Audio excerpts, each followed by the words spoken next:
In today's podcast, we are going to discuss conflict and why it's so important to face it and resolve it, and give you a few tips on how to do it better in your family. Welcome to the Art of Raising Humans.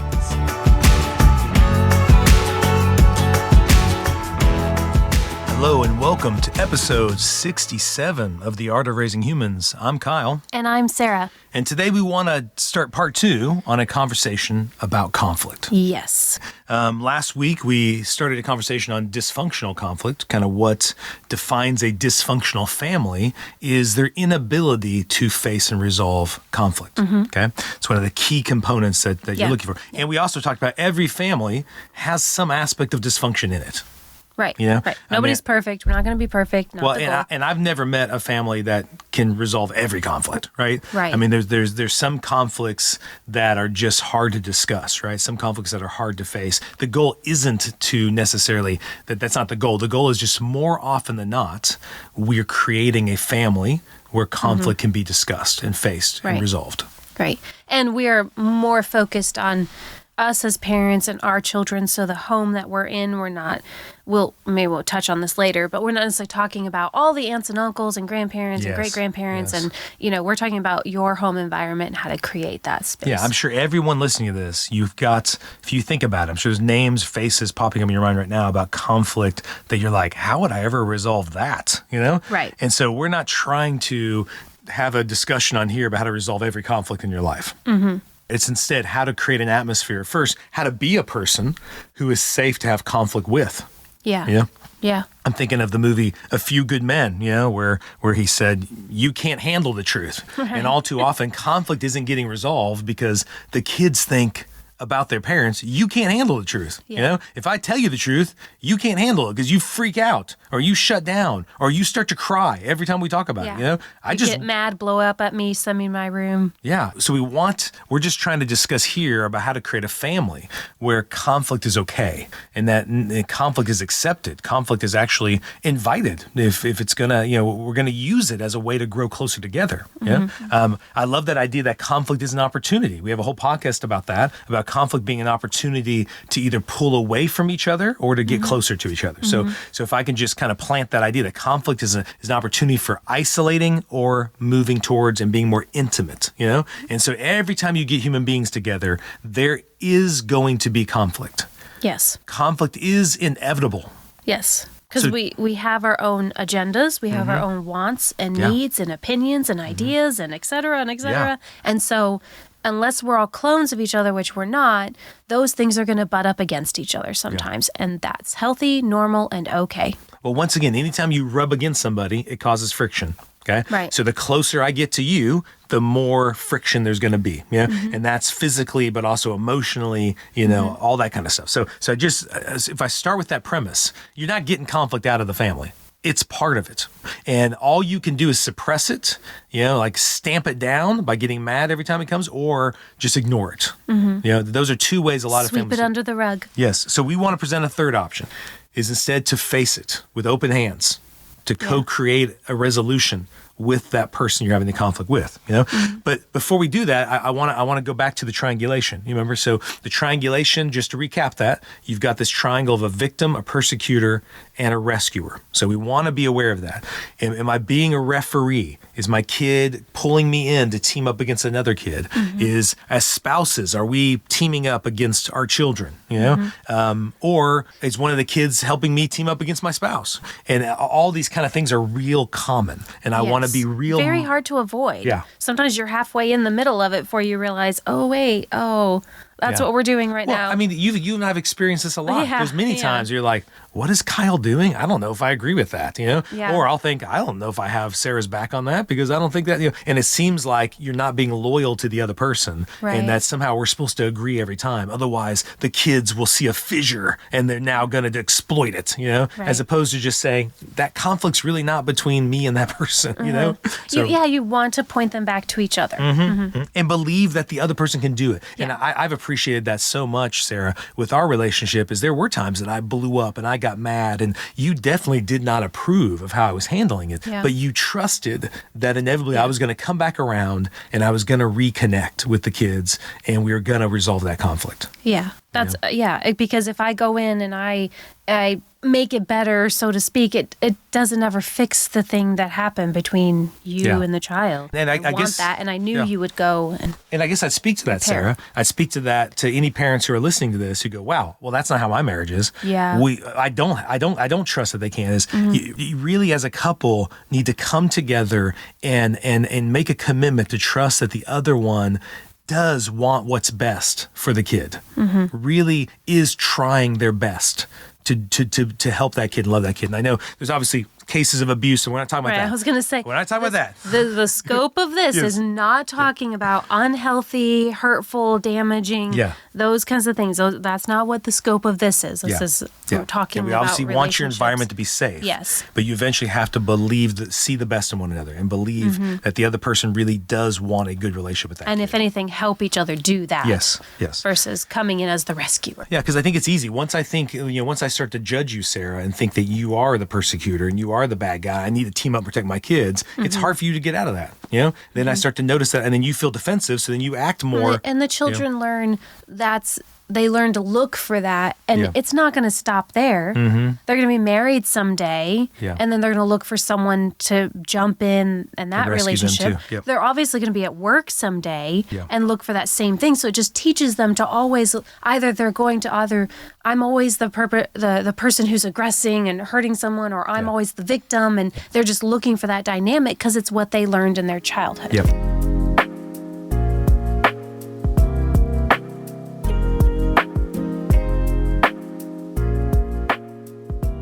That brings me to the question, why resolve conflict?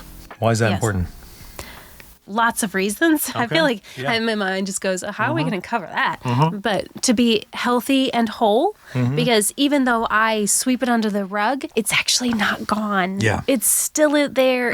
And honestly, it even affects our physical health. Yes. There's lots of you can go read, and we won't talk about all that. But storing stuff inside actually harms us. So that's one reason. Obviously, there's a broken relationship that doesn't get repaired, and it's just limping along as it can. And I think it just increases, like, I almost think of it, Sarah, of like a wound that never gets treated. If you don't treat that wound, what ends up happening to it? It ends up getting, like gangrene. And it starts getting, what's the word I'm thinking of? Infected. So like this infection starts to happen. So if we just cover it up, either with stamping it or with just don't look. Either way, you're covering up. You're not actually bringing the full health and repair that relationship needed. Well, and the thing I hate about it is not resolving conflict too also takes the narrative out of my hands. That when we have conflict with our kids or with our spouse and we don't go back and follow up and try to seek a resolution, it takes a life of its own. All of a sudden that conflict, it's almost like a file opens up in the kid's mind and they start to believe things that may not necessarily be true about you, and you never have a chance to go back and rewrite them. Or believe things about themselves. Yeah, that's a good point. Yeah. And think about marriage, like lots of times in marriage counseling, these conflicts pile up on top of each other. And by the time they eventually address it, there's like 50 unresolved conflicts that now are trying to be discussed. And it's very difficult. So if you can address them as they come and learn from them and grow from them. So I think that's one that's really really important reason is you don't want conflict to become something that's toxic and infected. Because it'll kill the relationship. Yeah. I mean, we all know, obviously divorce and fallout between parent-child relationships when they're adult years. And, that those things don't really go away. We think we've got it tucked back in a corner, but... And I think on a bigger picture is I know you and I want to bring kids into this world who know how to resolve the conflicts of the world, because this world has a bunch of people that don't know how to resolve conflict. A bunch of aggression, a bunch of yelling, a bunch of like violence and all this. It's like, if we could just learn how to resolve conflicts as human beings, So I want to encourage every parent to see your job even on a bigger scale, that it's yes, I want to resolve conflict in my own family, but I want to bring kids into the world that can be conflict resolvers in their communities, in their workplaces, in their towns and cities and states and so forth. Because we need people who are not afraid of looking at conflict and yet coming to a resolution with somebody else who disagrees with that.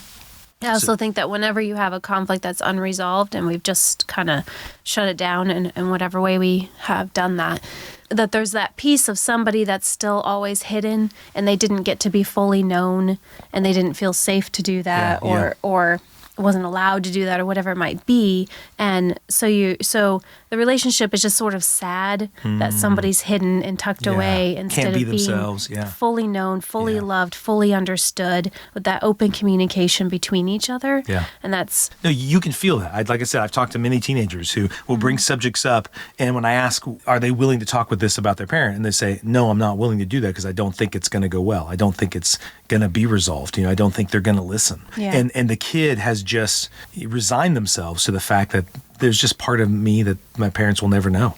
Yeah. And when I talk to the parents, they're crying in my office saying they wish they could know their kid. But they don't even realize that it's been their own reactions over time that have brought the kid to a point to say, I don't think they can handle this. Yeah. It would take a lot of work. And sometimes when I've met the parents, I don't know if they can. I hope they can, but I trust the kid. That the kid thinks the parent can't do it, then we're just not going to talk about that. Yep. So we have to kind of beat around the bush around it, but we just don't feel the freedom to discuss it. So I think everybody listening to this doesn't want that kind of relationship. Right. And so that's why it's so important to make it a goal to shift your perspective on conflict, to not be afraid of it, although it can be scary, although it can be hard. I know when I've done this in my office, I've had clients shaking as they're telling about somebody's because they're so worried about the loss of the relationship. They think everything is going to be lost if I bring this up, And my whole goal for almost a session or two is just to convince them, hey, I think we can do this. I think they can handle it. And it's been really cool. Most of the time, the parents can handle it. Now, sometimes they have flipped out and it's not gone well, and that's unfortunate. But most of the time, the kid is able to then face the conflict with the parent, and the parent shows them that they can do it. And it's really awesome to see how much more intimate their relationship can be.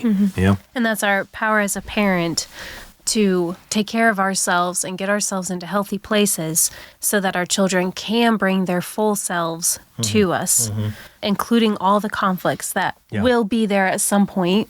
Well, one more thing I want to say about that too is we want conflict also because it helps us learn more about ourselves and about each other. So it's through, I don't know how many times the kids have revealed things to me that I didn't even know I was conveying. That they said, Dad, it looked like you were saying this, or you came across this way. And it was only through resolving the conflict and talking about the conflict that I go, I didn't know I even came across that way. Yes. I didn't mean to true. send that message at all. Yeah. And you're so glad you engaged the child in the conversation, because if they had just gone off and done whatever thing, you would never know that that was their takeaway. Yeah. Yeah, and then also about the relationship we have together is that once we resolve the conflict, can better understand and kind of fine tune how to communicate better in the future. I mean, so many times in our marriage, there's been ways in which I grew up dealing with conflict that you did not grow up dealing with conflict that way. And so almost our first 5 years of marriage was a bunch of like, why do you do conflict that way? Because I do it this way. And it was a bunch of learning little ways to say it in different ways, different ways to change, the body language, the facial expression, all that stuff. And so with I'm thinking of a real easy one with Abby, is Abby gets tired of me telling story after story after story. She just, let's get down to the conflict. Let's talk about it. Let's deal with it. And so she thinks, and lots of teenagers tell me this too, is the stories that parents tell, they lecture too long, they talk too much. And so they just get bored with the whole resolution process. So that's why they don't want to do it. And so in that, we had to learn a new kind of dance that I need to pull back on that and try to get away from the whole lecture stuff and just do more just asking questions, just listening. And that's helped me be a better human, but also helped her better understand how to resolve conflict herself.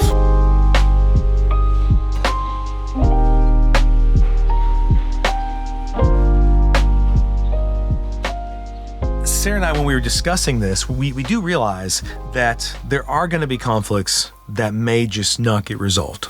Yeah. Okay. Because just like we said, triangulation doesn't work. The 2 against 1 does not work. In order to resolve conflict's only going to be resolved when you have 2 people in the conflict who are open to learning how to listen and understand each other better.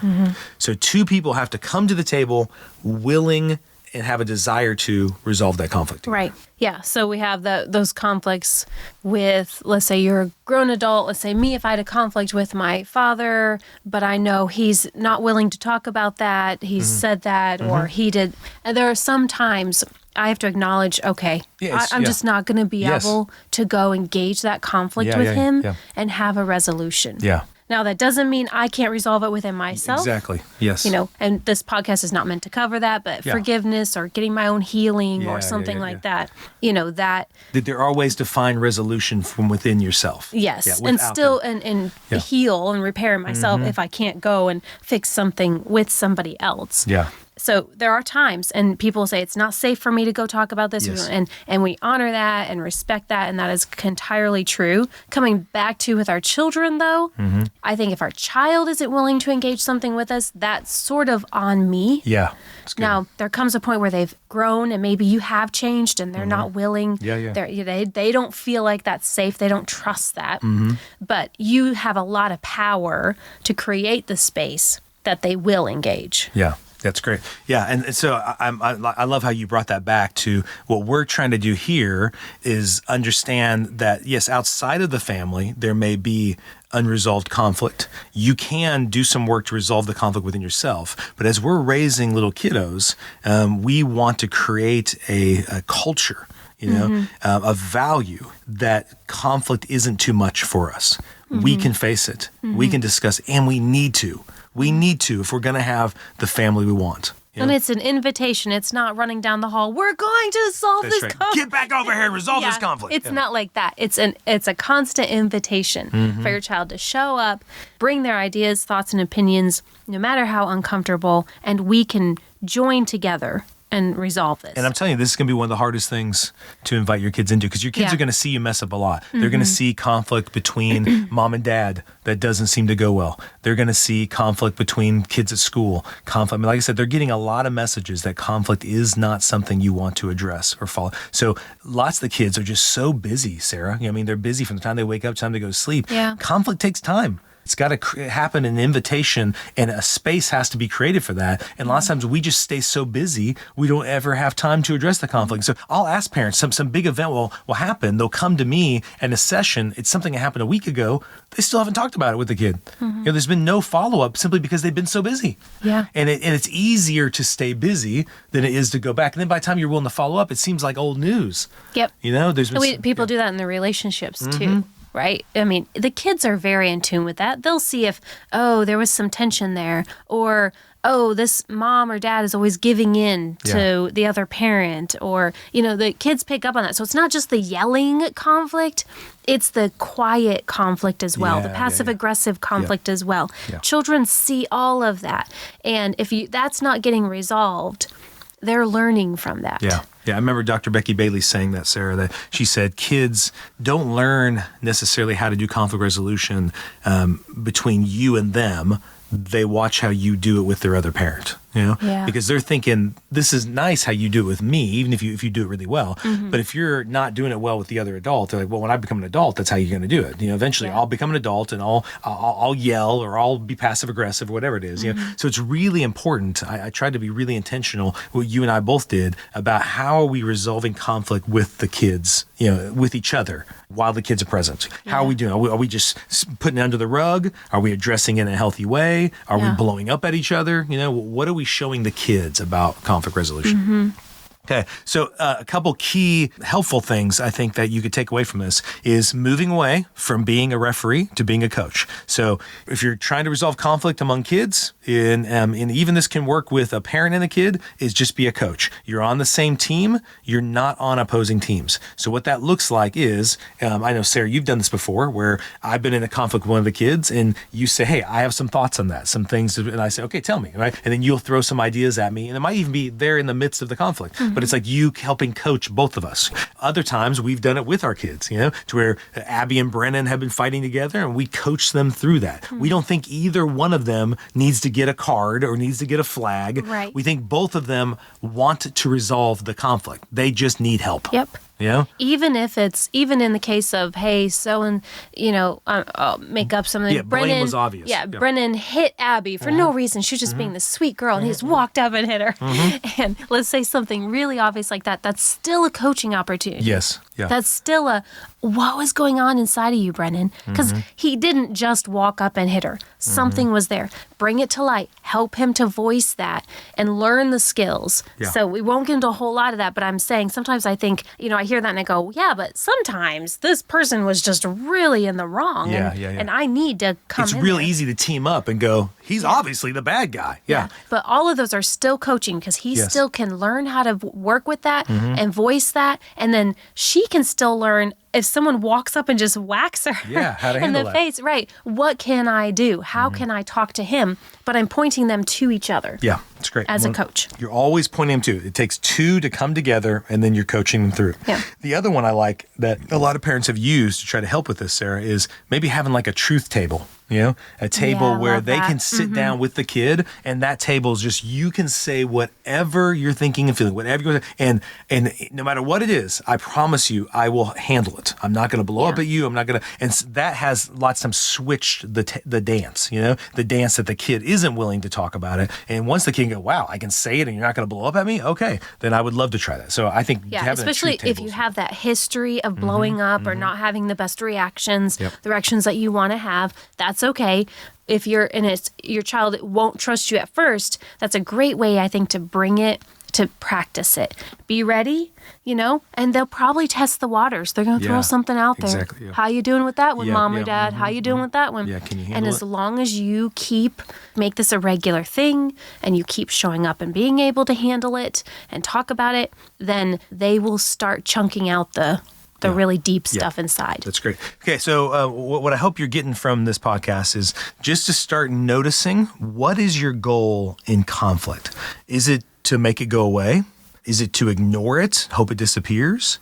Is it to kind of stamp it out? Or is it to learn and grow from it? So I would encourage you just to start to notice that when you see conflict among the siblings, when you have conflict with your spouse, are you trying to learn and grow from it, to understand yourself better and understand them better? Because I think it's not only an important opportunity, but a necessary one to have a healthy family. So thank you so much for listening today. And I want to encourage you, we'd love your comments. We'd love for you to rate this podcast and please share it with friends. 2023, we hope, is a big year for us, not only with the speaking events that we're doing at churches and schools and other kind of venues, but also for the podcast to really reach so many more families, because so many families right now need help and they need support. And Sarah and I are doing our best to try to provide that. So thank you for listening and being part of this community. Thanks for listening. The Art of Raising Humans podcast should not be considered or used as counseling, but for educational purposes only.